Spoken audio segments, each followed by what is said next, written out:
Congress party के दिग्गज नेता। हरीश जी, बहुत स्वागत है आपका आज तक पर। मेरा सीधा सा सवाल है, चुनाव की तारीखों का ऐलान कर दिया गया है, उत्तराखंड को लेकर क्या है तैयारी?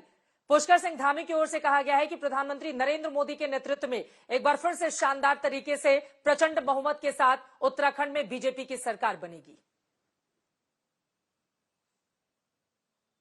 हेलो,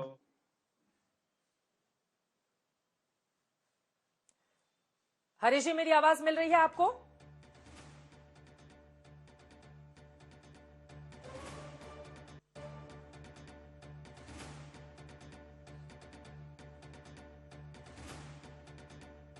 हरीश रावत जी तक हमारी आवाज नहीं पहुंच पा रही है। मैं चाहूंगी कि दोबारा उनको जल्दी ही जोड़ा जाए। उसके पहले विनोद जी, आप अपनी बात जल्दी से खत्म कर ले, हम तुरंत हरीश रावत जी के पास जाएंगे। उसके पहले विनोद जी, चुनौतियां किसके सामने बड़ी हैं उत्तराखंड में? नहीं, देखिए, चुनौतियां चित्रा जी दोनों के सामने बड़ी हैं।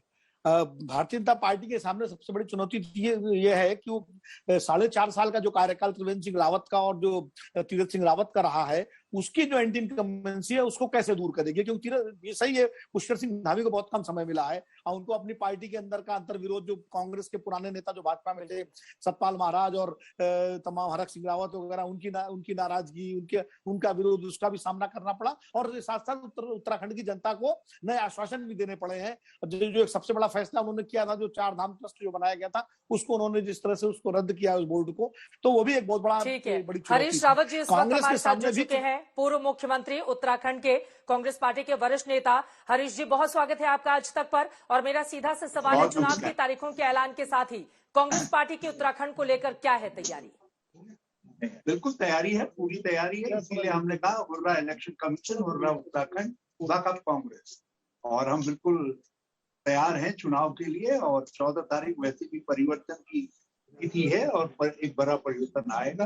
उत्तराखंड की जनता परिवर्तन का मानस बना चुकी है। कांग्रेस तो उसमें एक सहयोगी के रूप में काम कर रही है। जब जनता जनार्दनी तय कर लेती है तो फिर उस धारा को, गंगा की धारा को कोई रोक थोड़ी सकता।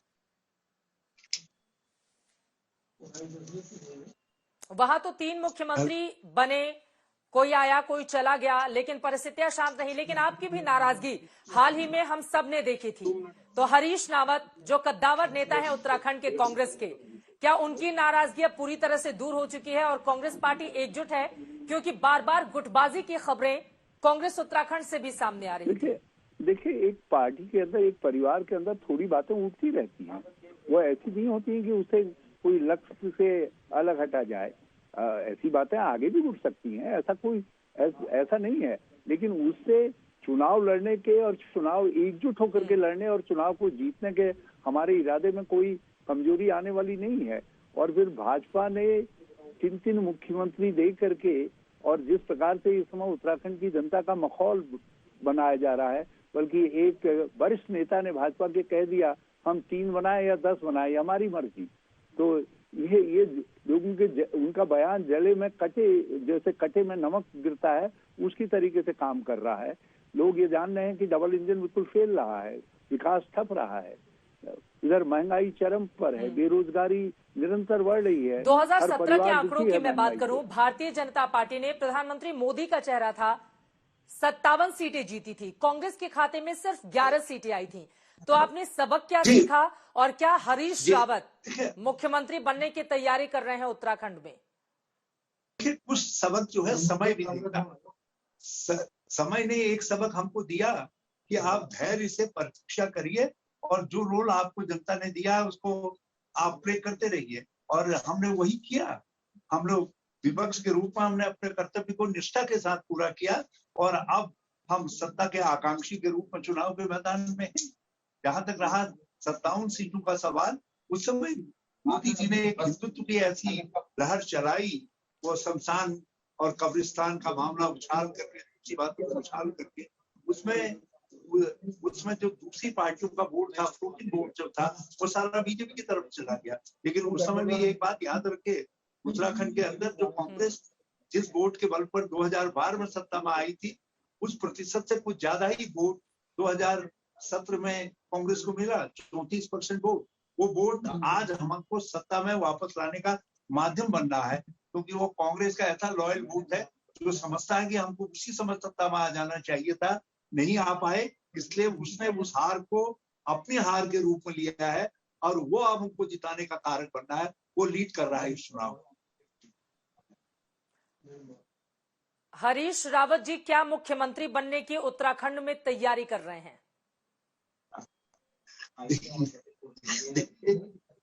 मैं इस समय कांग्रेस का मुख्यमंत्री बने उत्तराखंड में, उसकी तैयारी कर रहा हूं और मैं निश्चय पूर्वक कह रहा हूं कि जो है मार्च के महीने में कांग्रेस एक कांग्रेसमैन उत्तराखंड का मुख्यमंत्री होगा। अब वो हरीश रावत हो, ये ऊपर देवादिदेव महादेव की कृपा जिसके ऊपर हो जाएगी, केदारनाथ की वो होगा या सोनिया जी जिसको नामजद कर देंगे वो। ठीक है, गोलमोल जवाब दिया आपने, लेकिन चलिए इससे आगे बढ़ते हुए पुष्कर सिंह धामी जी मुख्यमंत्री उत्तराखंड के हमारे साथ फोन लाइन पर कुछ देर पहले जुड़े हुए थे। उनकी ओर से दावा किया गया है कि नरेंद्र मोदी के नेतृत्व में प्रचंड तरीके से कमल खिलेगा पहाड़ में और बीजेपी की ही बनेगी सरकार। उनके पास नरेंद्र मोदी जैसा लोकप्रिय चेहरा है और कहा जाता है उनके बारे में कि जहां वो जाते हैं माहौल बदल जाता है। तो आपको लग रहा है कि 3 मुख्यमंत्री बदलने का जो डैमेज हुआ था बीजेपी के भीतर वो पीएम के चेहरे से कंट्रोल हो जाएगा? देखिए, वो उसकी भरपाई नहीं हो सकती है। कुछ चीजें ऐसी होती हैं जो लोगों के मनोबल पर और उनके आत्म स्वाभिमान पर चोट करती हैं। उत्तराखंड के लोगों के स्वाभिमान पर चोट लगी है 3 मुख्यमंत्री बदलने से।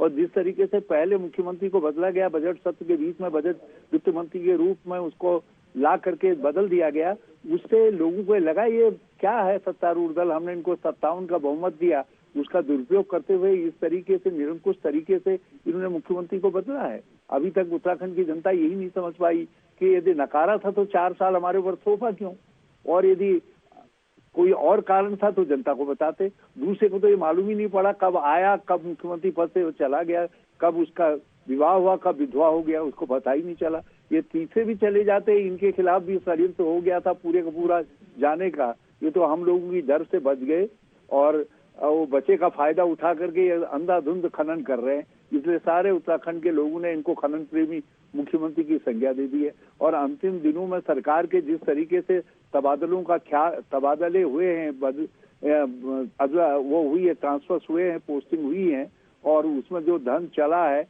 उससे लखनऊ देहरादून में सड़ांत फैल गई है। तो ये सब चीजें हैं, विकास है नहीं। कोरोना काल का इतिहास चीख करके कह रहा है कि इन्होंने स्वास्थ्य का इंफ्रास्ट्रक्चर चौपट कर दिया, शिक्षा का इंफ्रास्ट्रक्चर चौपट कर दिया, बेरोजगारी चरम पर है, महंगाई ने हर किसी के पेट को और हर किसी की रसोई को जला डाला है। तो ये सारी चीजें, विकास ठप पड़ गया है, ग्रोथ विकास दर हमारी गिर गई है, राजस्व वृद्धि दर गिर गई है, प्रति व्यक्ति औसत आय में गिरावट आ गई है। सारे इंडिकेटर चीख करके कह रहे हैं कि 5 साल में उत्तराखंड आगे बढ़ने की जगह पर पीछे गया है। अब उत्तराखंड आगे बढ़ने की लड़ाई के तौर पर इस मौके का इस्तेमाल करेगा। जो 14 फरवरी है ये लोगों के लिए आगे बीजेपी के ऊपर बहुत सारे आप आरोप लगा रहे हैं। जल्दी छोटे और सवाल मैं आपसे चाहूंगी हरीश जी। प्रधानमंत्री नरेंद्र मोदी के साथ उनकी सुरक्षा में चूक का जो मामला पंजाब से सामने आया, उसके बाद आपकी ओर से बयान दिया गया जिसको लेकर बीजेपी ने आपके ऊपर हमला करते हुए कहा कि ये किस तरह का बयान है पूर्व मुख्यमंत्री का। आपको क्या लग रहा है कि पीएम की सुरक्षा में चूक का ये मामला चुनाव के दौरान मुद्दा बनेगा? क्योंकि कई विरोधी दल हैं जो इसको लेकर बार बार आगे आ रहे हैं और बीजेपी से सवाल कर रहे हैं। इसमें हमने भाजपा की मानसिकता भी देखी। उन्होंने कहा कांग्रेस नीच थी, नीच है, नीच रहेगी।